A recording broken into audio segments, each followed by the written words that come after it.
Assalamualaikum warahmatullahi wabarakatuh. Halo semua, perkenalkan nama saya Muhammad Arina Kaila dengan NIM 2301050183. Saya mahasiswa PGSD Universitas Negeri Semarang. Pada kesempatan kali ini, saya akan membagikan beberapa ide kreatif cara mengajarkan nilai dan norma pada anak-anak. Sebelum ke pembahasan, kita harus tahu apa itu nilai dan norma. Jadi, nilai dan norma adalah dua konsep yang sering digunakan dalam ilmu sosial untuk membahas perilaku manusia dan sistem moralitas. Nilai adalah prinsip-prinsip dan norma adalah aturan atau standar perilaku. Nah, nilai dan norma ini penting untuk diajarkan pada anak-anak karena dapat membentuk karakter anak, kemudian menjadi panduan mereka dalam bertindak, kemudian ada membangun hubungan yang sehat, dan masih banyak manfaat lainnya. Berikut beberapa ide kreatif cara mengajarkan nilai dan norma pada anak-anak. Yang pertama, cerita moral. Jadi, buatlah cerita-cerita pendek yang menggambarkan situasi-situasi sehari-hari di mana nilai-nilai seperti kejujuran, kerjasama, dan kesetiaan diuji. Lalu setelah mereka mendengarkan, ajak mereka berdiskusi, lalu tanyakan kepada mereka bagaimana mereka akan bertindak dalam situasi tersebut. Yang kedua, permainan peran.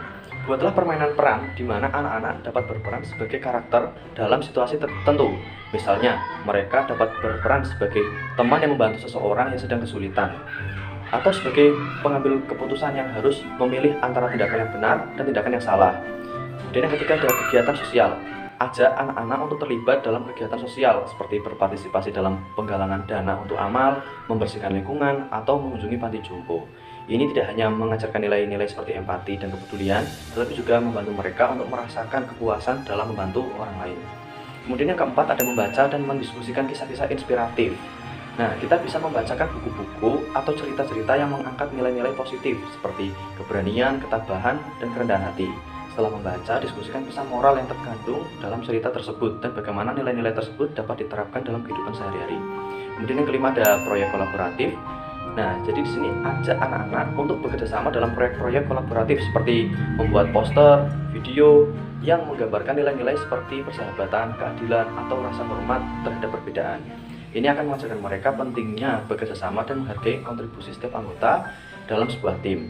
Kemudian yang keenam, ada contoh teladan. Nah, kita sebagai pendidik harus menjadi contoh bagi anak-anak dengan menunjukkan perilaku yang sesuai dengan nilai-nilai yang kita ajarkan. Ketika anak-anak melihat orang dewasa mereka mempraktikkan nilai-nilai tersebut dalam kehidupan sehari-hari, mereka cenderung lebih termotivasi untuk mengadopsi nilai-nilai tersebut juga. Dan yang ketujuh ada pengalaman langsung. Jadi kita bisa membawa anak-anak ke tempat-tempat seperti museum, taman alam, atau tempat ibadah untuk memberi mereka pengalaman langsung tentang nilai-nilai seperti keindahan alam, sejarah, dan spiritual. Nah, setelah itu diskusikan pengalaman mereka dan hubungan dengan nilai-nilai yang ingin kita tanamkan.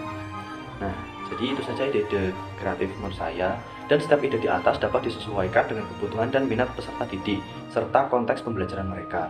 Yang terpenting adalah memastikan bahwa pembelajaran tentang nilai dan norma dilakukan secara mendalam, kontekstual, dan memperhitungkan pengalaman nyata yang relevan bagi peserta didik. Itu saja yang dapat saya sampaikan. Sekian dari saya, kurang lebihnya mohon maaf. Wassalamualaikum warahmatullahi wabarakatuh. Sampai jumpa di video selanjutnya.